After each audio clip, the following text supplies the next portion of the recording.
puluhan personil gabungan Polri, TNI, dan Satpol Senin kemarin disiagakan di lokasi tambang pasir ilegal di Pasirian, Lumajang, Jawa Timur. Penjagaan dilakukan karena kondisi di lapangan pasca terjadinya pembantaian 2 orang aktivis lingkungan hidup masih memanas. Penjagaan juga dilakukan di desa tempat tinggal korban dan 18 tersangka sudah ditahan. Upaya aparat gabungan untuk meredamkan konflik perlahan membuahkan hasil. Polisi menyatakan kondisi di lapangan mulai kondusif. Polisi hingga saat ini masih mengejar aktor intelektual dalam kasus ini. Sampai dengan saat ini memang masih sudah 18 orang yang kita tetapkan ya. Tetapkan mungkin ini akan bertambah lagi, tapi nanti kita tunggu berapa banyak ya untuk mengungkap ya aktor intelektual yang tersebut siapa. Sementara polisi melakukan pemeriksaan maraton terhadap 18 tersangka. Duka masih menyelimuti keluarga besar Salim, aktivis yang tewas akibat menentang aktivitas tambang pasir ilegal. Keluarga berharap polisi segera mengungkap aktor intelektual pembantaian keji tersebut, serta menghukum para pelaku dengan hukuman mati. Istri korban Tijah mengaku jika suaminya termasuk orang yang anti kegiatan tambang, karena korban menganggap aktivitas tambang telah merusak lahan pertaniannya.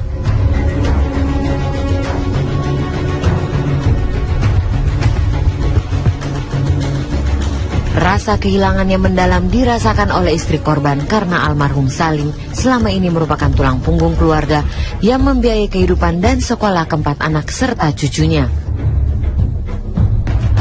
Dari Lumajang, Jawa Timur, Syahwan Kamahina, TV One mengabarkan.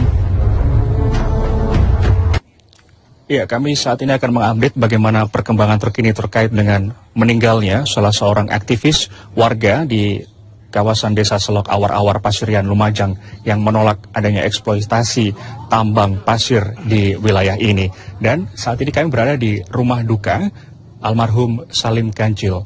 Banyak sekali di sini karangan bunga dan juga ucapan bela sungkawa dari banyak pihak yang bersimpati terhadap meninggalnya almarhum Salim Kancil. Kami menginformasikan sekali lagi, Salim Kancil adalah salah satu warga di wilayah Kecamatan Pasirian ini yang menolak adanya eksploitasi tambang pasir di wilayah Selok Awar-Awar ini. Dan sebelum dirinya demo, melakukan aksi demonstrasi unjuk rasa dengan beberapa kawan aktivis lain untuk menolak aksi eksploitasi ini, si Salim Kancil dan juga Tosan dianiaya oleh puluhan orang sehingga mengakibatkan Salim Kancil meninggal dunia. Kami tadi juga sempat berbincang dengan istri dari almarhum Salim Kancil yang menyatakan bahwa penganiayaan yang begitu sadis dilakukan oleh puluhan orang tersebut.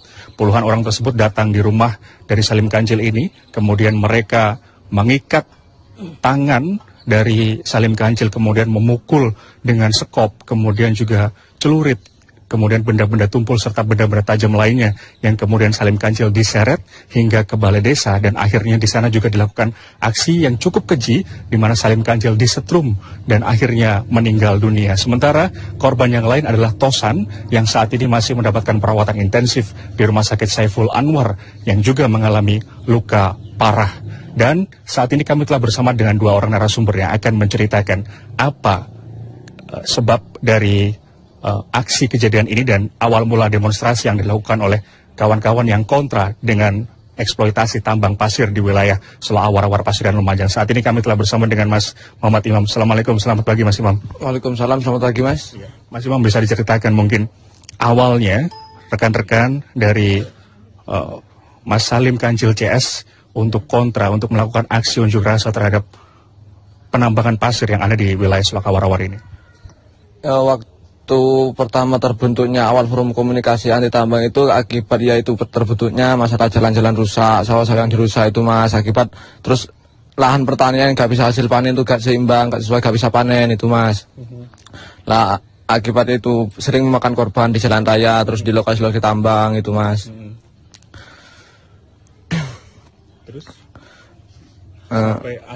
sampai akhirnya almarhum Salim Kancil dan juga Mas Tosan ini bisa dikatakan dieksekusi begitu, dianiaya oleh puluhan orang ini. Bagaimana ceritanya Mas?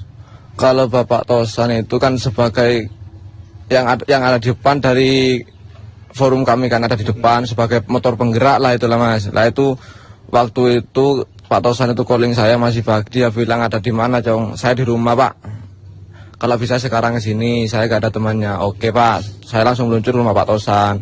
Lah itu setelah saya berbincang-bincang dengan Pak Tosan, itu ada salah satu warga yang namanya Parman itu lewat. Lah dia itu melihat ke arah Pak Tosan, terus Pak Tosan itu menyapa, dia bilang saya Cong gitu.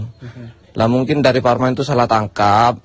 Parman itu langsung marah-marah ngajak caro gitu loh Mas. Lah itu masih dilarang sama warga. Setelah Parman itu berangkat ke utara mungkin entah kemana, itu selang 10 menit dari anggota tim 12 yaitu kaki tangannya Pak Enggi, kepala desa itu selang 10 menit ngedrop di rumahnya Pak Tosan, menyerang lah itulah itu. Yang ada di sana itu cuma saya sama Pak Tosan, juga keluarganya Bapak Tosan. Mas Imam waktu itu ada di rumahnya Pak Tosan ya waktu. Pak Tosan masih di depan di teras lah itu.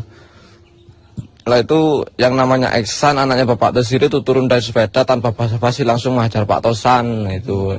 Diikuti dengan Desir, Tinar Lap itu, Buri gitu. Ada berapa orang yang waktu itu mengeroyok Pak Tosan? 30 orang lebih Mas. 30 orang lebih. 30 orang lebih. Berarti setelah mengeksekusi Pak Tosan, puluhan orang tersebut bergeser ke rumah almarhum Salim Kancil. Nah, ya itu menyebut Pak Kancil itu. Lah yang memukul Bapak Tosan yang pertama kali itu Eksan, yaitu anaknya Bapak Desir, sekaligus ketua dari tim 12 itu. Lah yang namanya Tommy itu turun dari sepeda langsung ngambil celurit, memukul Pak Tosan dengan celurit di kepalanya itu. Lah sedangkan Tejo yang namanya Tejo itu mukul dia pakai bambu. Yang satu itu mukul Pak Tosan dengan cangkul sama Bosri itu. Baik, terima kasih Mas Imam. Saya akan bergeser ke Mas Ridwan di sini. Mas Ridwan, Pak Tosan saat ini berada di Rumah Sakit Saiful Anwar, masih menjalani proses perawatan intensif di sana. Kemudian Pak Salim Kancil meninggal dunia. Kemudian Pak Tosan saat ini kondisinya seperti apa? Ada informasi kah? Belum. Iya. Saat itu waktu pengeroyokan terhadap Pak Tosan sendiri, Mas Ridwan ada di Rumahnya nih Pak. Di rumahnya Pak Tosan. Ya waktu Pak Tosan dikeroyok saya mendatangi untuk mengamankan Pak Tosan, lalu saya belum sampai mengamankan langsung saya dikeroyok juga Pak. Sempat dikeroyok juga ya? Tapi nggak ada yang mukul semua. Ya cuma mengepung juga itu.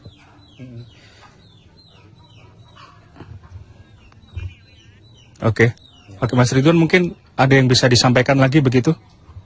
Ya itu sih Pak. Gitu ya. Ya. Baik, itu tadi pemirsa informasi yang bisa kami gali dari dua orang yang berada di wilayah Selok Awar-Awar, Pasirian Lumajang ini terkait dengan bagaimana insiden penganiayaan yang mengakibatkan tewasnya salah seorang aktivis lingkungan yaitu Salim Kancil yang menolak adanya eksploitasi tambang pasir di wilayah Selok Awar-Awar, Pasirian Lumajang ini. Hingga saat ini dari Polres Lumajang sendiri sudah mengamankan sedikitnya 18 orang tersangka terkait dengan insiden yang menewaskan almarhum Salim Kancil ini. Tentunya kami juga akan terus mengupdate bagaimana perkembangan penyidikan yang dilakukan oleh pihak petugas dari Polres Lumajang. Demikian informasi yang bisa kami sampaikan dari Pasirian Lumajang. Apa kabar Indonesia Pagi akan kembali saat lagi. Tetaplah bersama kami. Orang-orang banyak itu lucu. Korban Tosan kini masih menjalani perawatan intensif akibat luka-luka yang diderita akibat penganiayaan ini. Sementara kini polisi masih berjaga untuk mengantisipasi aksi susulan di sekitar lokasi kejadian. Polisi Polres Lumajang ini terus melakukan pengamanan di sekitar rumah warga yang menolak aktivitas penambangan serta sampai di lokasi penambangan. Dan memang sebelumnya kasus konflik antara warga yang pro dan kontra terhadap aktivitas penambangan ini sebelumnya juga terjadi pada 11 September di Kecamatan Candipora Lumajang. Dan bahkan ini juga sempat menyebabkan kericuhan antar warga yang pro dan kontra saat pengusiran alat berat berlangsung.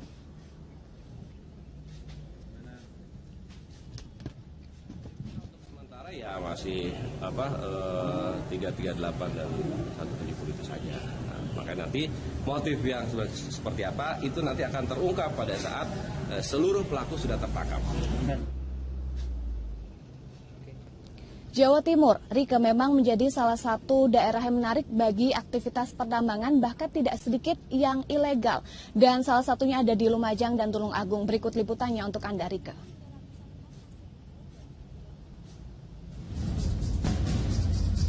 Desa Selok Awar-Awar, Kecamatan Pasirian merupakan salah satu lokasi penambangan galian C terbesar di Lumajang. Puluhan hingga ratusan ton pasir dikeruk dari pinggir laut selatan Watu Kecak. Di lokasi ini, kubangan besar di sejumlah titik terlihat menganga akibat eksploitasi berlebihan yang dilakukan para penambang pasir, baik yang dilakukan secara tradisional maupun alat berat.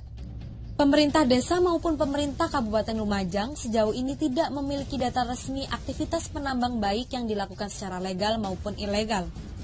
Pemerintah Kabupaten Lumajang berdalih, berdasarkan Undang-Undang Nomor 23 Tahun 2014, tentang pemerintah daerah urusan pertambangan energi dan sumber daya mineral dibagi antara pemerintah pusat dengan pemerintah provinsi, sehingga perizinan pertambangan khusus pasir galian C kini sudah tidak melalui pemerintah daerah. Ini kan sekarang kan sudah kewenangannya provinsi, jadi setiap kita hanya melaporkan, kabupaten juga melaporkan ke provinsi, nanti provinsi laporan tetap bahwa ini memang izin itu. Kalau saya melihat banyak yang nggak izin. Hal serupa juga terjadi di aliran Sungai Brantas di Desa Jeli, Kecamatan Karangrejo, Tulungagung, Jawa Timur pada 9 September lalu. Petugas gabungan dari Satpol PP Provinsi Jawa Timur beserta Polri dan TNI langsung membongkar seluruh peralatan mesin diesel yang digunakan untuk menyedot pasir. Seluruh peralatan penambangan ini ditinggalkan oleh pemilik dan bekerja setelah mengetahui kedatangan petugas gabungan. Jawa Timur diketahui menjadi salah satu tempat menarik bagi penambang pasir ilegal. Hampir di semua kabupaten ditemukan adanya lokasi penambangan galian C yang hingga kini masih belum dapat diatasi. Pemerintah provinsi menyalahkan pemerintah daerah yang tidak tegas menangani penambang pasir ilegal, sementara pemerintah daerah menilai Pemprov melepas tanggung jawab. Jika merujuk peraturan yang mengatur tentang galian C ilegal, di antaranya UU Pertambangan, Peraturan Minerba serta Perda Provinsi Jawa Timur Nomor 1 Tahun 2005 tentang galian C, dan sesuai dengan Undang-Undang Nomor 23 Tahun 2014, pengganti UU Nomor 32 Tahun 2004 tentang pemerintah daerah, saat ini kewenangan penindakan menjadi tanggung jawab Satpol PP Provinsi Jawa Timur. Tim Liputan Metro TV. Rike, penambangan pasir di Lumajang ini memang telah lama menimbulkan pro dan kontra di tengah masyarakat. Bahkan sudah hampir 2 tahun konflik ini berlangsung. Dan masyarakat yang pro dan kontra memiliki alasan masing-masing. Bagi masyarakat yang pro terhadap aktivitas penambangan, mereka beralasan bahwa adanya penambangan ini dapat berdampak pada ekonomi mereka karena ini merupakan mata pencarian mereka. Sedangkan yang kontra terhadap penambangan ini mengaku mereka merasakan dampak negatif dari adanya penambangan di Selok Awar-Awar di Lumajang ini karena adanya pengrusakan lahan dan kemudian rumah mereka ini juga rusak atau berkarat karena pasir ini mengandung garam, dan juga daerah mereka menjadi macet karena keluar masuk truk pengangkut pasir dari desa lain. Rika, demikian dapat kami laporkan, kembali ke Anda di studio. Terima kasih Eva Wondo bergabung langsung dari Surabaya, Jawa Timur.